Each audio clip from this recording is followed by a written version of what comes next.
of automated messages, more for the Salesman podcast, people trying to get on as a guest and that. I get so many automated messages saying, "Hello, the salesman. We would love to come on your podcast." Blah, blah, blah. So it's so obvious, but that's hilarious. I'm just looking at your profile now, and I'll link mine and Daniel's profiles in the show notes to this episode. You've just got your name. I've clearly got my name as well. So I'm assuming that you should probably explain what comes up when people search and if there's a ranking algorithm and what affects that algorithm, because that's what we're trying to play against with some of this stuff, isn't it? No, you're right. So the keywords in terms of appearing on a search, there's a few things that influence searching on LinkedIn. Obviously, keywords in your profile, and there's a couple of areas you can have it. You can have it in your headline, so underneath your name, which is your job title, essentially. There's a little bit more land there to populate than just having Daniel Disney author, Daniel Disney speaker, whatever, Will Barron podcast host. You've got a bit of space to put a bit more information in. So you can tick off a few keywords in that. But then you've also got your summary section, which again, most people have a single paragraph in. There's quite a lot of space there, which you can fill in with 99% of the most relevant keywords. If those keywords are in those areas, then when people are searching any of those words, your profile is going to show up. Now, what you can do to help appear higher up in the ranking, and I know we'll cover this on a future episode, that's where personal brand and content comes into it. So if you're pumping out good content that's getting good engagement, all these things are going to help you appear higher up the list, because you're relevant, you're active, and you're clearly giving value to drive such good engagement. So content is also a big contributor to that. But within your profile, it's having those keywords again in the headline or within the summary section.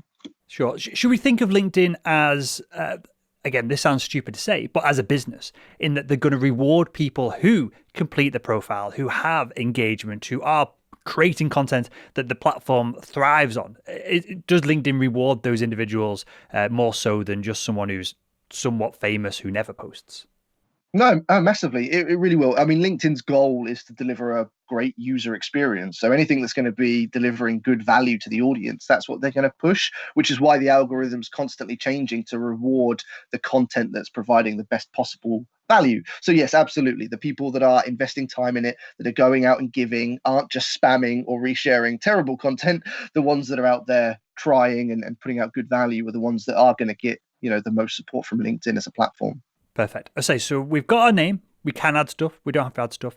Now, this top banner, I'm just comparing your top banner versus my top banner. So you've got your book on there. You've got the branding, the King of Social Selling. You've also got a second picture of yourself. And I'm taking notes here as I go through this myself. And you've got your email address on there to be contacted.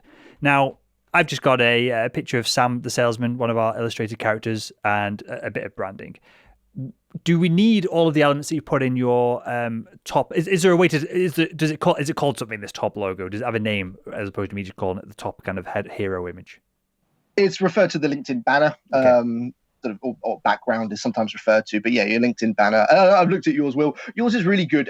What a lot of people have, in my experience, either they have nothing or they have a really bizarre image, just an image in itself, or almost like a stock photo. Sure. I mean, if I look back 5, 6, 7 years when I started using LinkedIn properly, if you upgraded to Sales Navigator, you would be given a sort of access to a load of files of sort of pre-designed stock images that you could use for your LinkedIn background image. What's changed now is your banner, your background has become almost like a personal billboard. Yeah. So it's one of the first things they're going to see. The first two things they'll look at 99% of the time are your profile photo and your LinkedIn banner.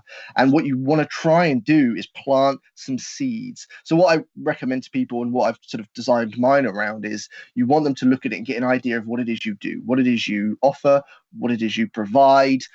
You want it to be minimal. You don't want it to be overwhelming, but just to have, in a simple way possible, maybe a picture of your product, picture of your company's logo, and then maybe a tagline, something, a bit of a mission statement, something that people are going to read and they'll understand as best they can what it is you do. So they get a nice look at your photo, they're going to look at that background, and they start to get an idea of what it is you provide. Sure. It's an opportunity to add a bit of polish to this, right? And raise the perceived production values of what you do.